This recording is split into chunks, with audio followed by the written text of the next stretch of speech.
నమస్తే అండి. నమస్తే అమ్మా. ఇప్పుడు అమీర్పేటలో గర్ల్స్ హాస్టల్లో ఓనర్లు లోపలికి వెళ్ళి అసభ్యకరంగా బిహేవ్ చేయడం, అమ్మాయిలు నెంబర్లు అడగడం, ఇది ఎంతవరకు కరెక్ట్ అంటారు? ఏం చెప్పమంటావు నన్ను? ఏం చెప్పమంటారు నన్ను? ఏం చెప్పమంటావమ్మా? నేను అసలు ఏం చెప్పలేకపోతున్నా. ఎందుకంటే నిజంగా చాలా దారుణంగా తయారవుతుంది ఈ సమాజము. చెప్పాం కదా మనము, ఈ సంవత్సరం చాలా దారుణము.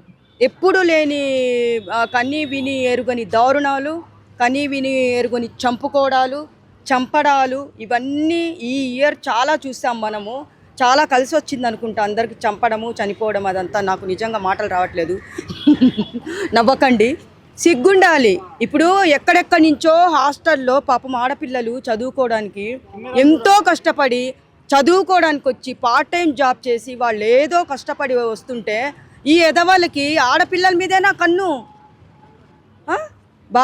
వాళ్ళకి భార్యలు లేరా? అసలు వాళ్ళకి పిల్లలు లేరా ఇంట్లో? వాళ్ళ పిల్లలకి ఎవరన్నా నెంబర్లు అడిగి ఇట్లా మిస్బిహేవ్ చేస్తే వాళ్ళు ఊరుకుంటారా?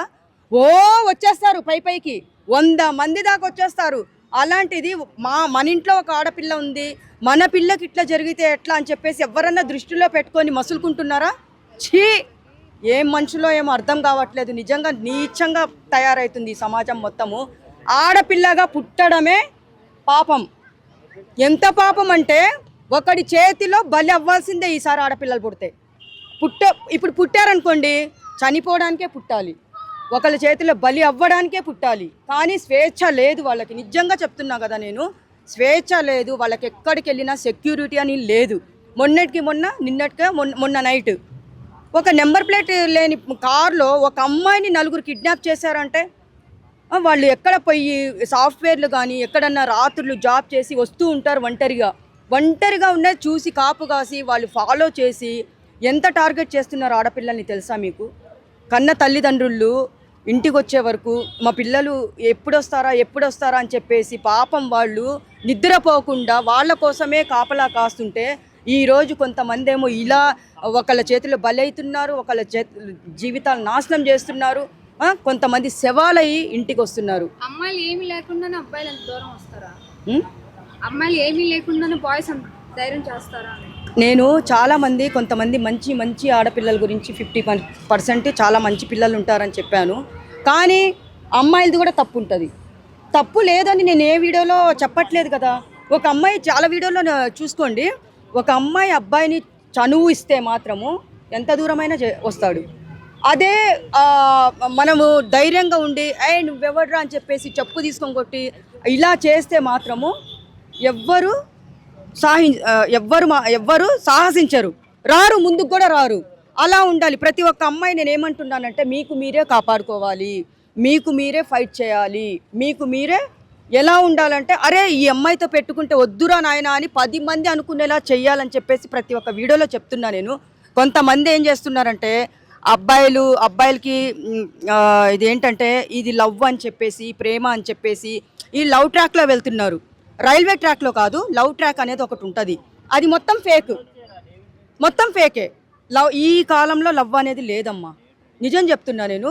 ఓన్లీ డబ్బు కోసం మదమెక్కి కామంతో చచ్చిపోతున్నారు. మగోళ్ళ కంటే ఆడవాళ్ళు వాళ్ళకి ఎక్కువైపోయింది ఇప్పుడు. ఏంటంటే చెప్పలేను, ఒక ఆడపిల్లగా చెప్పాలి నేను. ఎందుకంటే మొన్నటికి మొన్న 4 లవ్ చేసింది, వాళ్ళు 4 తన్నుకొని వచ్చారు ఒక చోట. ఇవే 4 కాదు 10 మందినైనా మెయింటైన్ చేసే సత్తా బలము ఇప్పుడు వాళ్ళు చూపిస్తున్నారు మా సత్తా ఏందో. నేను ప్రతిసారి ఒకటి అనేదాన్ని, మగోళ్ళ కంటే ఆడవాళ్ళు ఒక అడుగు ముందుకే అంటున్నాను. కానీ ఇదేందిరా నాయన, 10 అడుగులు ముందుంటున్నారు వాళ్ళు. ప్రతి దాంట్లోనూ సంపాదించడంలో కానీ, ఇలాంటి ఎదవేషాలు వేయడంలో కానీ 10 అడుగులు ముందే ఉన్నారు వాళ్ళకంటే ఫస్ట్. అది అక్కడ ఉండే అంటే హాస్టల్ అమ్మాయిలు ఏంటి, సెక్యూరిటీ గార్డులు ఇలా ఓనర్స్ ఇలా రావడం ఏంటి అంటే, ఇక్కడ ఈ హాస్టల్లో ఇలానే వస్తారు, ఇష్టం ఉంటే ఉండండి లేదంటే వెళ్ళిపోండి అన్నట్టు మాట్లాడతారు. ఇంత దారుణంగా దిగజారారు ఏంటి? చెప్తున్నా కదా. ఇప్పుడు వాళ్ళు నిజంగా నెంబర్లు అడగడము, మరి అక్కడ హాస్టల్స్లో ఏం జరుగుతుందో ఏమో తెలియడం లేదు మనకి. అమ్మాయిలు కూడా చాలా జాగ్రత్తగా ఉండాలమ్మా. నేను చెప్తున్నాను, మీరు తల్లిదండ్రులను వదిలేసి మీరు ఇక్కడ చదువుకోవడానికి ఉద్యోగాల కోసం వచ్చి పాపం హాస్టల్లో ఉండి ఏదో చేస్తున్నారు. కానీ ఇలాంటి దుర్మార్గులు చేతుల్లో బలి కాకండి. మీరు కావాలంటే ఇలా ఎవరన్నా సపోజ్ మిమ్మల్ని టార్చర్ పెట్టారంటే పోలీస్ స్టేషన్లు లేవా? ఉన్నాయి కదా. ఎవరైతే హాస్టల్స్లో ఇలా బిహేవ్ చేస్తారో పోయి పోలీస్ స్టేషన్లో కంప్లైంట్ ఇవ్వండి. ఇవ్వాలి, 100% ఇవ్వాలి. అక్కడ మీరు ఉండకండి, మీరు వేరే చోట అయినా జాయిన్ అవ్వచ్చు.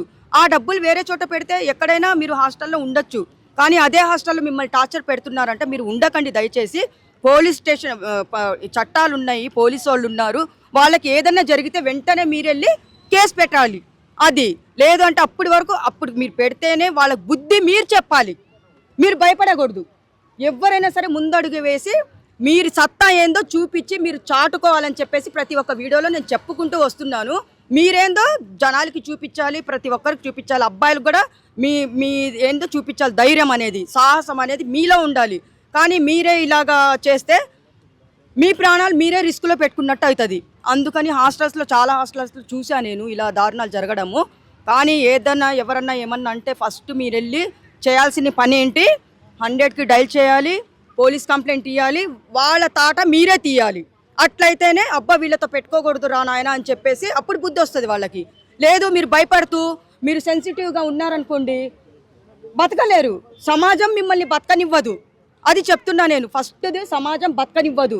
ఆడపిల్ల ఈ కాలంలో, ఆ కాలంలో అంటే ఒక విధంగా ఉండేది. కానీ ఈ కాలంలో మాత్రము ధైర్య సాహసాలతో ఉండాలి ప్రతి ఒక్క ఆడపిల్ల. నేను ఇదే చెప్తున్నా, first and last and final.